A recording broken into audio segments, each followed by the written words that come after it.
Hey Growlithe fans, it's me again, Victor Salinas. Today I'm doing a video that's based on a subscriber question that I received. I like this question so much that I thought I'd do an entire video about it. But before we get to the subscriber question, I'd like to invite everyone to check out my second channel.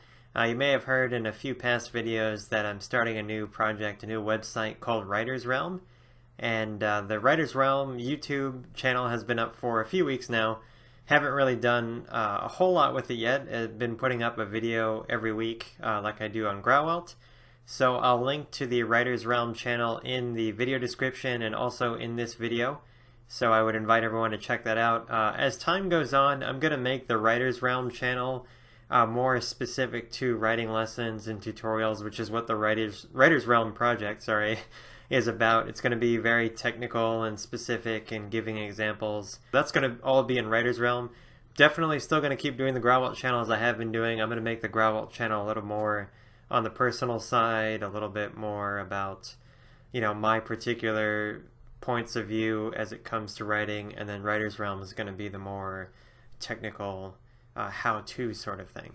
So I would invite everyone to check that channel out, and if you like what you see, subscribe to it, I guess is the objective, and there's going to be plenty more to come with that. So on to our question today. It comes from a user on YouTube named Infinity777. First of all, I'd like to thank you for asking this question. As soon as I read the comment on one of my prior videos, I knew that I had to make a video about this.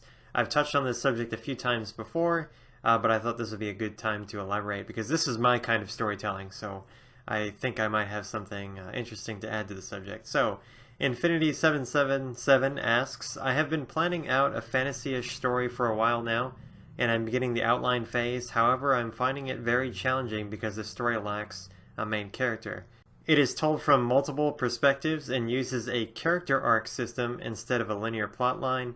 This also means that some parts of the story are told out of order. I was wondering if you had any tips for writing outlines like this one. Well, as I just mentioned a few moments ago, this is the sort of storytelling that I prefer. It's what I used in the first Growlithe book, The Sword and Its Servant, and it's what I will be using in future Growlithe installments. Those of you that have read the first Growlithe book will know that the storyline kind of splits off into several different parts. And as the story gets larger and other characters are introduced, or protagonists and antagonists split off their paths from each other, it will get larger and larger. So the way that I like to look at it, at the very beginning, it was one protagonist and one antagonist in the first few chapters, and then it started to split off like this and grow and multiply, and then each one of those branches off until you have many different paths that you're following in the story. However, the Growlithe series does have a protagonist, a chief protagonist, and that's Ainsa. Now, in a story like this, where you're not going to have a particular, maybe one protagonist, you're going to have, maybe several that are on more or less equal footing. It's still totally possible.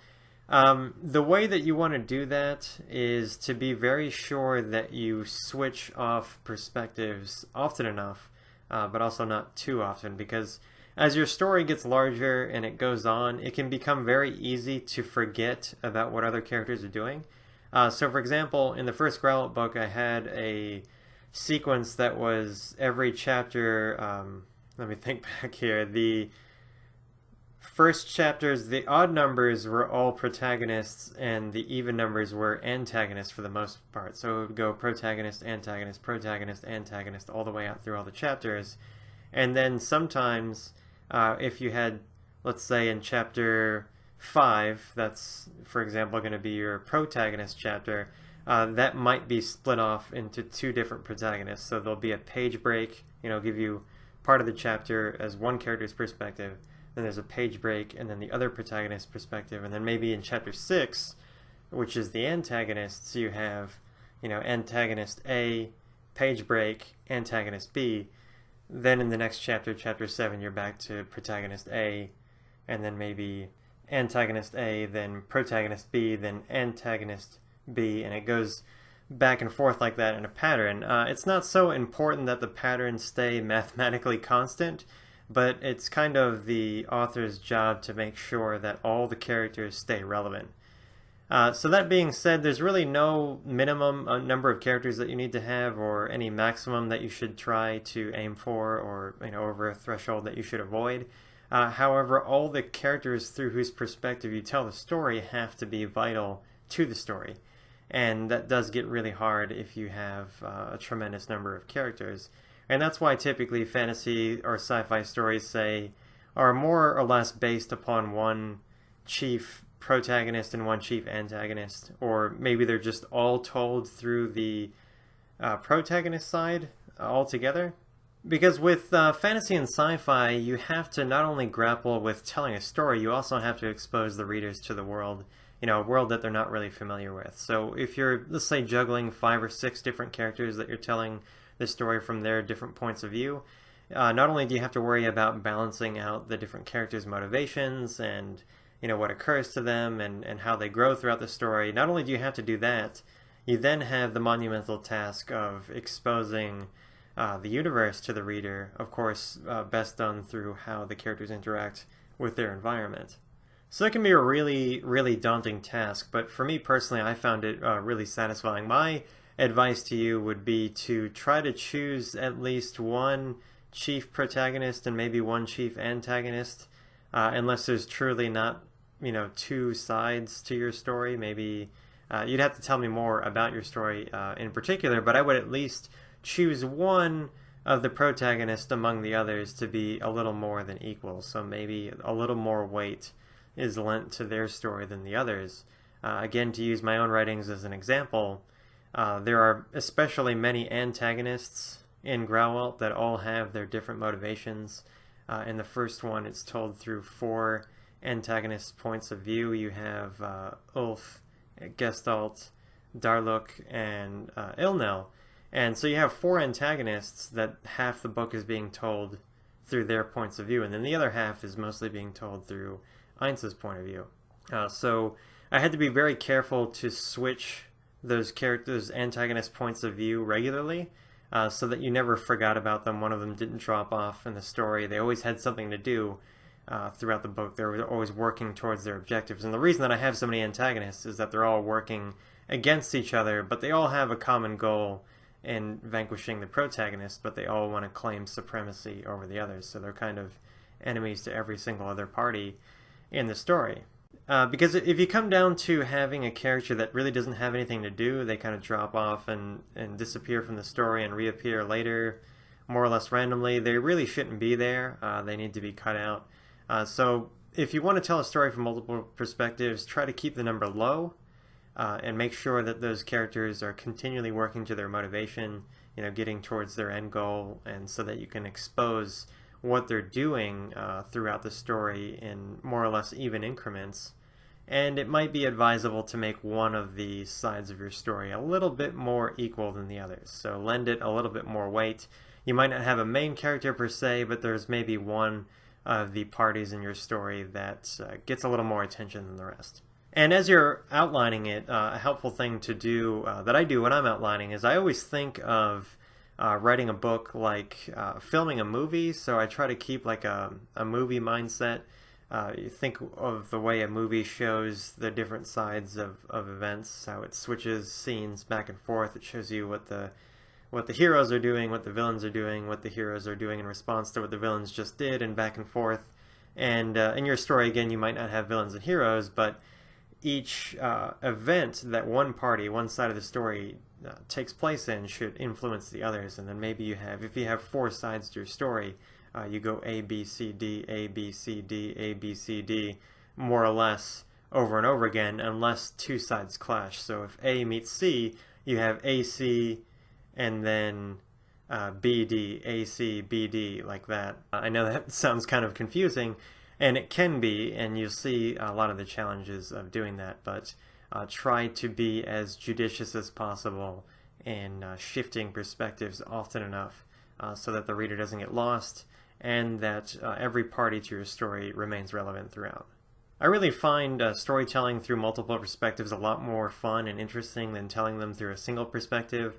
A lot of books out there today, especially for a younger audience, are written just from the main character's perspective, the protagonist's point of view. But I think if you do that, you kind of leave behind a lot of the fun.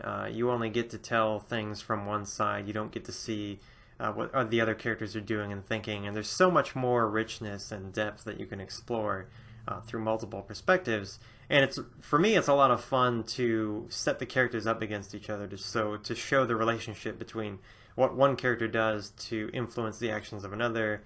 And it's kind of like a game of cat and mouse where one does something and the other has to react to it, and that reaction causes the first character to have to react to their reaction, and so on and so forth. And I find it a more exhilarating and actually easier overall process of writing, at least as far as figuring out what everyone's motivations are. So as soon as one character sets off a chain of events, it's very easy to figure out what the other characters are going to do in response to that, and in a lot of ways the book kind of writes itself. So that's my take on telling a story from multiple perspectives. Infinity 777, I hope that answers your question.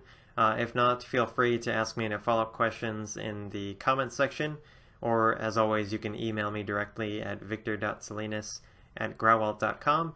And that goes for everyone. I'd like to hear what you guys think. Do you like to read stories that are told from a single or multiple perspectives? Or if you're writing a story or have written a story, what is your favorite method of doing that? Do you like to focus on a relatively few number of characters, kind of make it a traditional A-B hero-villain sort of dichotomy, or do you like to mix it up with shifting perspectives throughout the story?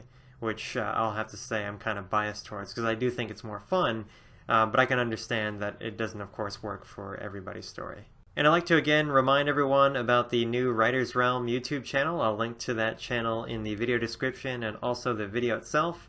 I just have a few videos up there, but I am uploading one every week, and going forward I'm going to try to make that channel, the Writer's Realm channel, all about the tutorials and kind of in-depth techniques and nitty-gritty about writing.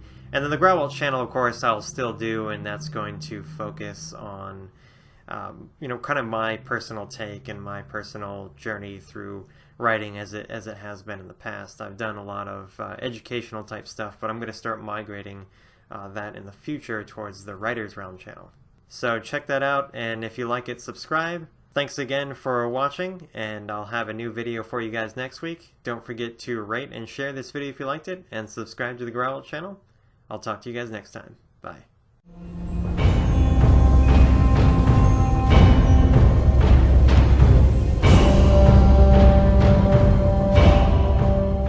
I didn't really have a place in this video to talk about this, but one of my kind of pastimes is making props out of all kinds of cool materials. Like if you saw my Halloween costume, you saw that I had some props there that were actually manufactured by me. So I like to do that sort of thing. I just thought I'd stick this in at the end of the video just because I just finished it and thought it was pretty cool.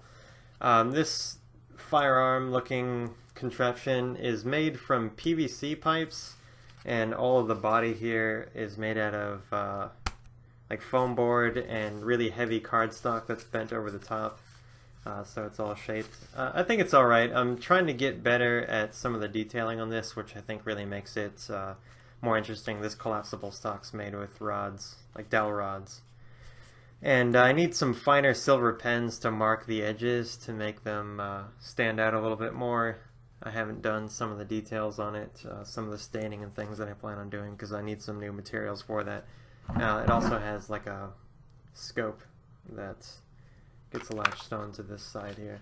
So it was just something kind of